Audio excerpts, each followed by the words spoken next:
आपको जय मसीह की। परमेश्वर आपको आपके परिवार को बहुत आशीष दे। तो आज हम बात करेंगे नीति वचन में। आप देखेंगे परमेश्वर बहुत ज्ञान की बातें बता रहा है। आप इन बातों को सुनेंगे कि आपको किन के साथ संगति रखना है। क्रोधी मनुष्य का मित्र न होना और झट क्रोध करने वाले के संग न चलना। कहीं ऐसा न हो कि तू उसकी चाल सीखे और तेरे प्राण फंदे में फंस जाएं। जो लोग हाथ पर हाथ मारते हैं और तृण के उत्तरदायी होते हैं, उनमें तू न होना। यदि भोर भरे दिन के लिए तेरे पास कुछ न हो तो वह क्या तेरे नीचे से खाट खींच ले जाएंगे। जो सीमा तेरे पुरखाओं ने बांधी है, उसे पुरानी सीमा को न बढ़ाना। यदि तू ऐसे पुरुष देखे जो कामकाजी में निपुण हो, तो वह राजाओं के सम्मुख खड़ा होगा, छोटे लोगों के सम्मुख नहीं। यदि जो आज मेहनत करता है, जो आज परिश्रम करता है, वो व्यक्ति आज नहीं कल उस सफलता को प्राप्त करेगा। परंतु जो काम में ढीला है, जो आलसी है, जो कामचोर है, वो अपने जीवन में क्या होगा, दुख को भोगेगा और वो अपने जीवन में तंगी को देखेगा। जब तू किसी हाकिम के संग भोजन करने को बैठे, तब इस बात को मन लेकर सोचना कि मेरे सामने कौन है। और यदि तू अधिक खाने वाला हो तो थोड़ा खाकर भूखा उठ जाना। उसकी स्वादिष्ट भोजन वस्तु की लालसा न करना।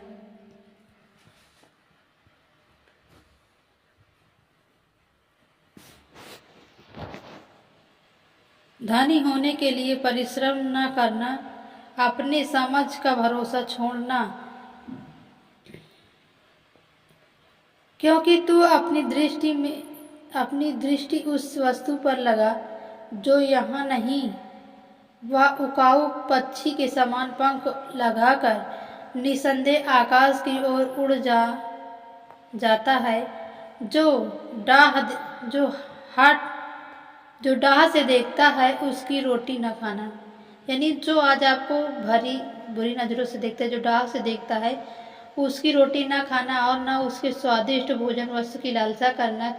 क्योंकि जैसे वह अपने मन में विचार करता है, वैसे ही आप है। वह तुझसे कहता है खा पी, परंतु उसका मन तुझसे लगा नहीं। जो कौर तूने खाया है, उसे उगलना पड़ेगा और तू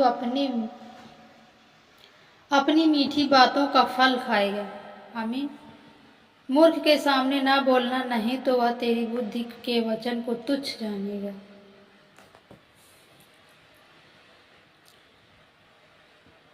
हे मेरे पुत्र, यदि तू बुद्धिमान हो तो मेरे ही मन आनंदित हो। यानी तू बुद्धिमान होगा तो मेरा ही मन आनंदित होगा। और जब तू सीधी बात बोले तब मेरा मन प्रसन्न होगा। यानी जब हम बुद्धिमान बनते हैं, ज्ञान आता है, समझ आती है, तो वो हमारे माता पिता जो होते हैं वो खुश होते हैं, वो आनंदित होते हैं कि मेरा बच्चा ज्ञान को प्राप्त कर चुका है, मेरा बच्चा समझदार हो चुका है। माता पिता क्या होते हैं, खुश होते हैं कि अब मुझे चिंता नहीं है, प्रसन्न होते हैं। तू पापियों के विषय में डाह न करना, दिन भर यहोवा का भय मानते रहना, क्योंकि अंत में फल होगा और तेरी आशा न टूटेगी। आमीन। हे मेरे पुत्र, सुनकर बुद्धिमान हो और अपना मन सुमार्ग में सीधा चल।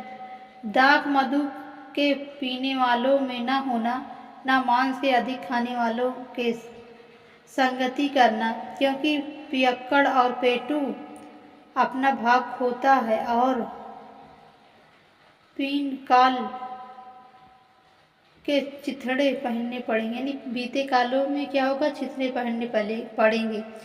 जो लोग आज दारू शराब नशे में परेशान है, वो क्या करते हैं, वो ना तो कमाते हैं और ना तो काम करते हैं, बस वो पीते हैं, गाली गलौज करते हैं और पड़े रहते हैं। और वो चिथड़े क्या होते हैं, मोहताज होते हैं। लेकिन हम जब प्रभु के वचन के अनुसार चलेंगे तो परमेश्वर हमें आनंदित करेगा, परमेश्वर हमारे जीवन में आशीष देगा, हमारे विचार अलग होंगे, हमारे जीवन में सारे काम सफल होंगे। अपने जन्म देने वाले पिता की सुनना और जब तेरी माता बूढ़ी हो जाए तब भी उसे तुच्छ न जानना। सच्चाई को मोल लेना, बेचना नहीं, और बुद्धि की शिक्षा और समझ को भी मोल लेना। आमीन। यदि हम ज्ञान लेते हैं, लोगों के बीच बैठते हैं, ज्ञान की बातें लेते हैं, समझ लेते हैं, तो हम उसको अपने जीवन में लागू करते हैं, तो हमारे जीवन में कभी भी कोई दुख नहीं आता। आमीन।